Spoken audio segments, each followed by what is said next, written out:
Hey, discerning listeners, sister wives, my name is Dr. Kirk Honda. I'm a therapist and a professor. Keep in mind that everything I say is completely speculative based on just the edit that they deem to show us. Let's watch. We seemed so functional. Boy, we pulled the wool over your eyes. Oh my gosh, wow. I never said that. I still think that still exists. And I've thought about this a lot lately because I've told friends recently that I didn't want to be an advocate of plural marriage anymore because I am more aware now than I ever was before the apparent and obvious unfairness in the relationship. Sum her up. Whoa. I mean, there were hints of this in that therapy session from last season. There was some talk of that, but wow. Yeah. Wow. Wow. What unfairness is he talking about? I wish that was elaborated on, because he could be talking about the unfairness for the women, of course, but he also could be talking about the unfairness to him or something, or maybe the unfairness to the marriages themselves, like it's unfair for the individual marriages to have to be only 1 or 2 days a week, you know? I don't know, that's interesting. And it's also, you just wonder what that indicates with him in his heart. Is he not wanting to be in this arrangement anymore? I mean, that's hard to believe. We're down, but it's always changing. I know I have all the love I want, and you guys sometimes feel like you're pining constantly for me to, give you some. I mean, the other day I was having dinner with Logan and I was like going, I have really messed this up. We came into this by way of commandment. We felt like we were supposed to live it, and we had an ideal that it would. Interesting. So he's saying that the unfairness is that it's inherently unfair to each of the women because they're constantly pining to be with him. And yeah, that was my observation from the very first season. And he doesn't want that. I think possibly because of two factors. One, the marriages might not just be a priority to him as much as they were before. And in the past, he would put effort to meeting those expectations of the pining enough to, have everyone seemingly be happy. But I think another fact, wait, what was I saying? I think he's saying this because in the past it was like that, but also because, right, that's what it is, that they lived in the same house in Lehigh. So the pining was much easier to satisfy, right? Because the sister wives saw him every day, right? Because they're all in the same house. They just had to share him in terms of where he would sleep or where he would hang out in the latter part of the evening. I don't know. So it was easier in the past for everyone to get what they wanted, but particularly now that they're spread out all over town in 4 different homes, it's really hard, right? And he might just be getting kind of tired of it.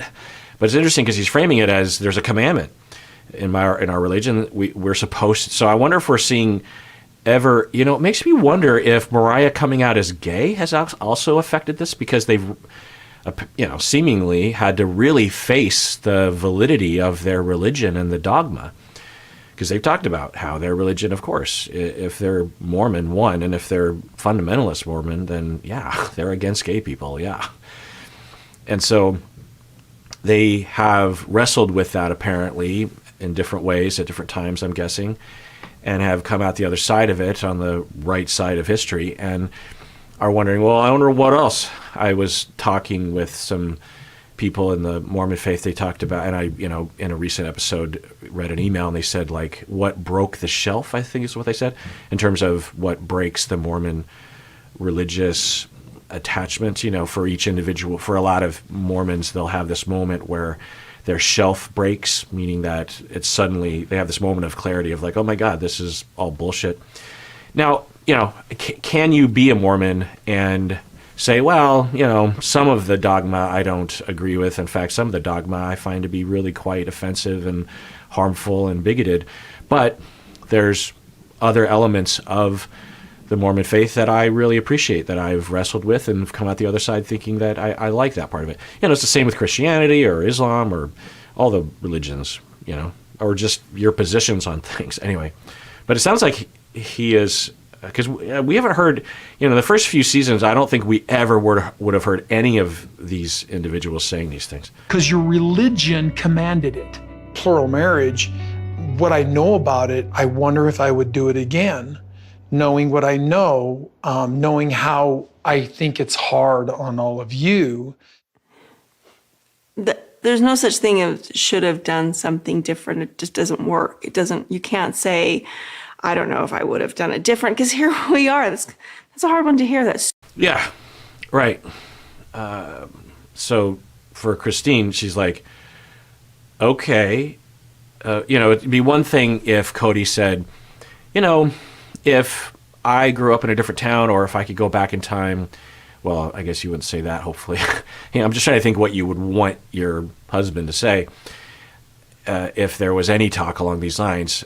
And because they've had this conversation before, years ago when they were hanging out with other polygamous families, there would be this talk. Mary was the only one that would say, well, I don't know. I mean, I was just raised in it, but there's also a possibility that Mary just doesn't know what, even if she wants something, she doesn't know if she wants it, But anyway, yeah, to hear your husband say, I don't think I would have done it this way. And especially if you're one of the latter wives, number 3 for Christine, you're basically saying, it's like, as a contrast to this, in my family, my siblings, I have 3 siblings, I'm a middle, I'm the third, and my parents have never said that, it is established and factual that all of us are accidents. I don't know if my older sister, she's number 2, I don't know if she's an accident, but, my older brother was, while they weren't married, my parents, and then they eloped. And it was quite a scandal because, Japanese guy and white woman, it was quite the scandal in Spokane, Washington, and that's why they eloped. But then I was born, and I was an accident. In a nutshell, the birth control didn't work. And then my younger brother was also, birth control didn't work. So when you look at it, you're just like, and I wouldn't be hurt by it if they said, well, we were going to have 2 kids, and then we used birth control, and then it didn't work twice, so we had 2 more kids. I would be totally fine with that because I feel loved enough. It's like you adjust. But my parents have never said that.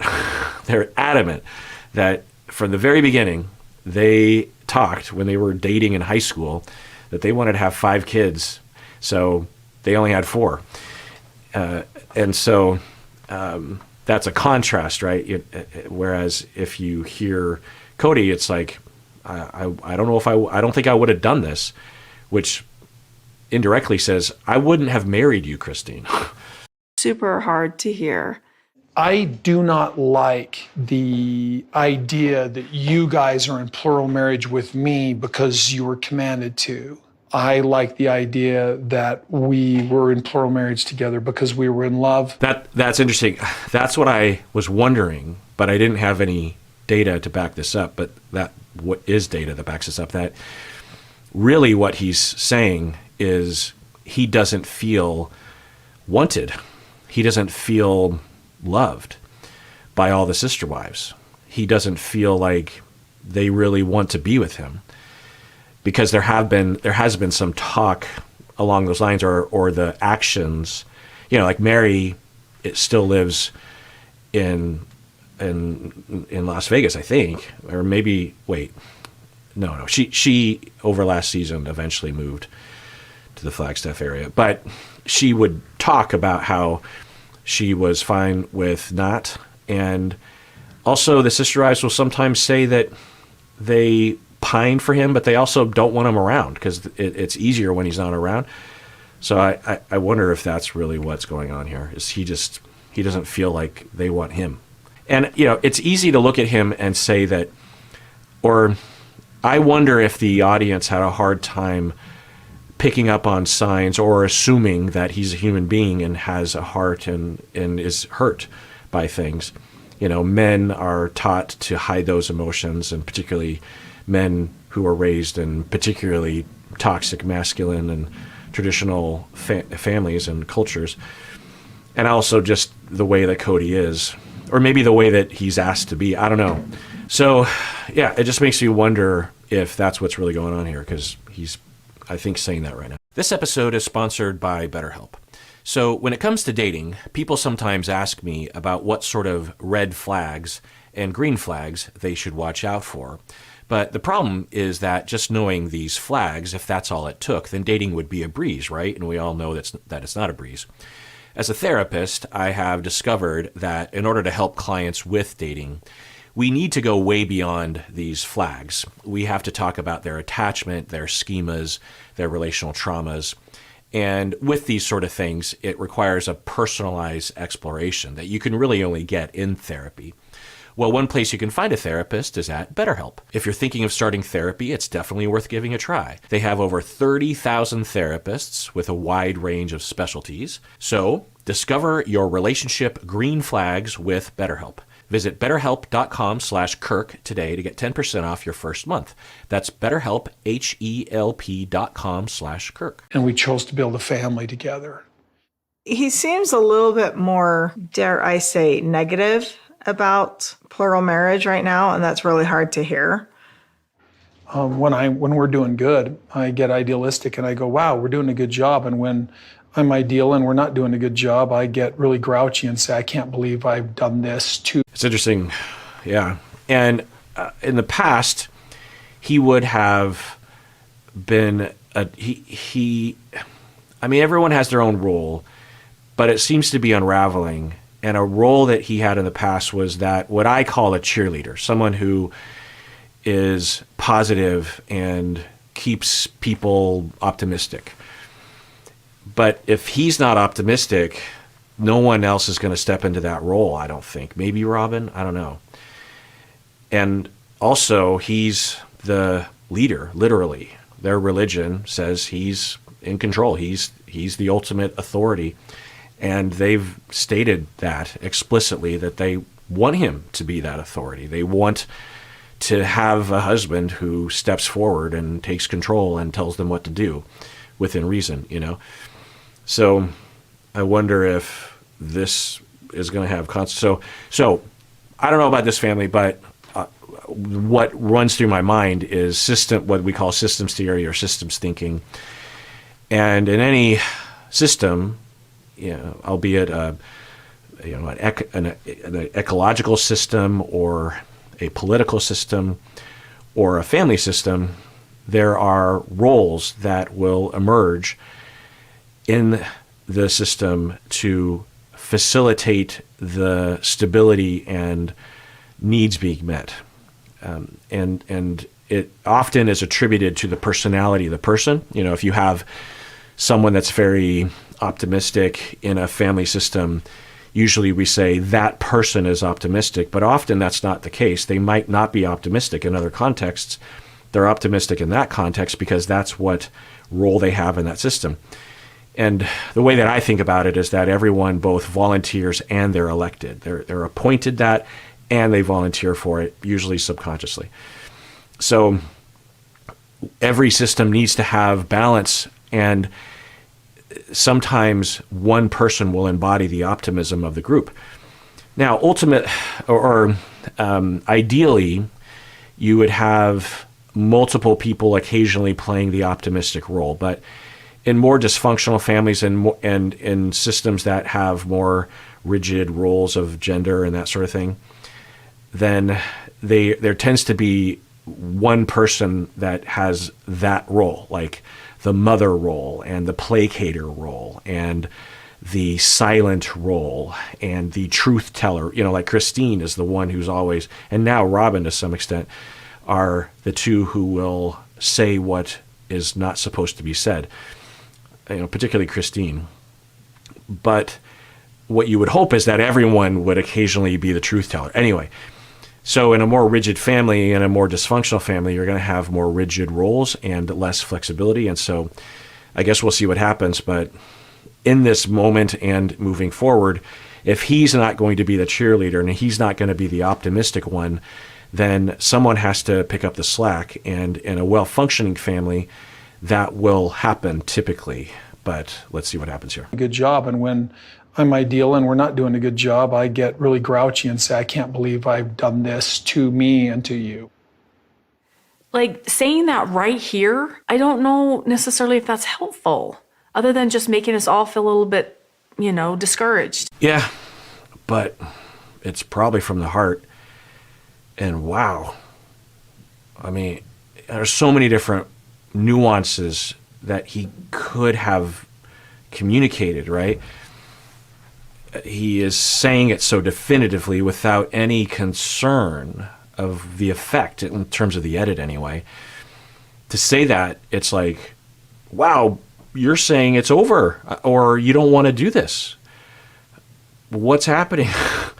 That's, yeah, wow, what a thing. So it's like a two-edged sword.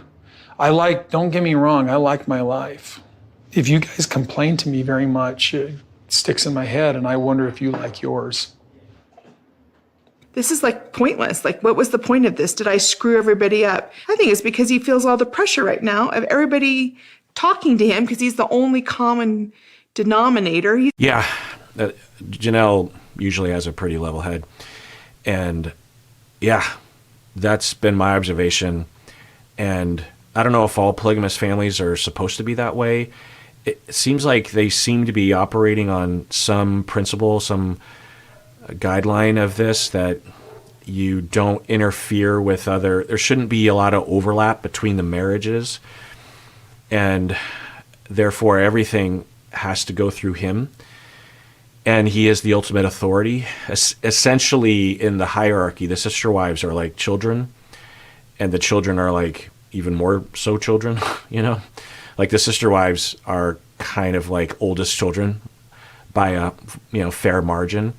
I don't know if that's how they would frame it. I'm sure they wouldn't, but that's the way that I think about it in terms of the hierarchy, because what's below parent, what's below one of the adults in the family structure, Anyway, so she is saying, yeah, I think he's reacting right now because of the conflicts we've been going through around the plots of land and all the moving and the buying and the renting and he is getting a lot of complaining because we're competing with each other for things, and he is under pressure, and in the past he was dealing with that too, but I think he just had a lot more tolerance in the past. He's the only one I can talk to. But maybe the next question is, do you think our family feels like it used to? Like when you first met us, Robin, does it feel like that in our family now? Oh, since we've been to Flagstaff, it's been different. We're not doing anything together. And it's super stressful when we do stuff together. Okay, that's interesting. So not only are they not doing things together, but it's super stressful when they are together. Wow. I wonder what that is. What, maybe because of the conflict. Yeah, wow. I mean, it's been potentially months since the tension that I saw. I mean, I don't know what they're referring to, and the tension was already kind of there, but yeah, so since they moved to Flagstaff, I mean, what a mistake. Because I think for them to live in the cul-de-sac, they could, much more easily overlap in their lives and talk about things. They could just go next door, which would happen sometimes. And now it sounds like they don't have that. And it's, we're watching a condensed show, but I don't know. I think they've been in Flagstaff for 1 or 2 years. So to have that amount of distance without any kind of protocol or effort being put into smoothing things over. And then you could imagine for Kody. So one way of looking at this, and who knows, is that for whatever weird reason, Kody just had to move away from Vegas and didn't account for the fact that there would be this interim period where all of the infrastructure and the building and the choosing of the plots of land on that thing. And plus there was the whole conflict is because at first he's like, I want to build one big house for all of us. And so there was that whole time spent trying to figure out that, and then deciding who gets what plot of land and the Mary thing. And anyway, and he didn't account for the fact that there would be this liminal period where they would have to all be scattered across Flagstaff and be in temporary rentals that aren't ideal and obviously wouldn't be in the same area, or even if they were, you could be a few blocks from someone and consider yourself to be in the same neighborhood, but next door is a wholly different thing, And so he didn't account for what that would do to the dynamic and because, you get a taste for independence where you just don't want to have to. I've talked about this before, that when I was of college age, in my late teens and early 20s, there were times when I wanted to live on my own. I couldn't afford it really, but once I started being able to afford it in my mid-20s, I started, and afford it is kind of a funny thing, because it was still very expensive and I was going into debt paying my bills. Anyway, I remember thinking that I could move out now and I wouldn't have to deal with my roommates anymore and I wouldn't have to deal with all their bullshit.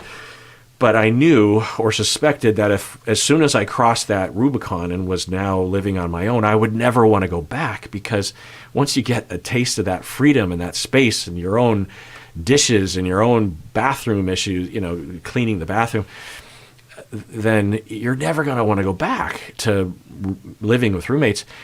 And I was right. So I held out for as long as I could, because I liked, there were a lot of good things about living with my friends. I lived with this one guy, in various different places. We were close, and so we lived together for 7 years.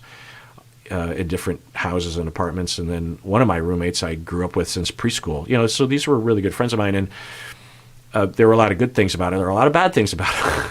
And so what really pushed me over the edge was there was this new roommate, and he was a friend, but I wasn't that close to him, and he did some really just horrible things that really just made me feel unsafe. I mean, he wasn't abusive, but just a bad roommate. And I was like, okay, I'm done. I can't do this anymore. So for them, I wonder if it's like, wow, this is kind of nice, the pros and the cons, right? And you just don't want to go back. Christine particularly doesn't want to go back. All right, so I want to remind people that recently I switched from doing Cameo to doing my own program on our website. Cameo in terms of people getting me to do a little video for someone's birthday or anniversary or something. And the Cameo app, and also just the fees involved, were a little bothersome. Well, the app was really bothersome, but I shut it down just because it was becoming unusable. And then I thought, well, I don't know, I kind of miss doing these. And so I spent a lot of time figuring out how to set up my own program that's like Cameo. And I call them Kirkgrams, like telegrams. And it's on the website, psychologyseattle.com. You just go there and you can sign up for a Kirkgram.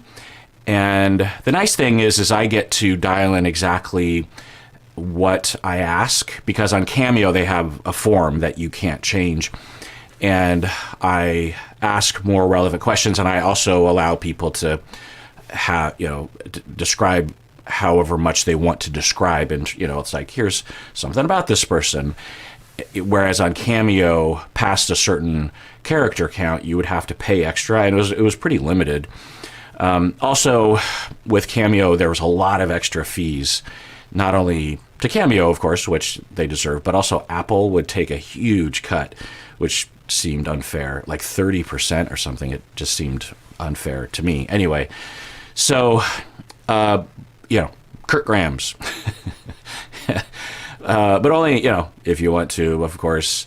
So there's that. We also have merch. The link should be below, like this tumbler that I use all the time. There's also a lid. Works pretty well. I have like 4 of these, because whenever Stacy designs a new one, we'll always order some samples, because Stacy's very meticulous about making sure that the merch is good and quality, and the whole system of ordering and having it delivered is on the up and up. So you can be rest assured about that. You can also go to our website, I believe, and there should be a link there somewhere. Anyway, the link should be below on YouTube. And everyone out there, please take care of yourself, because you deserve it. You really, really do.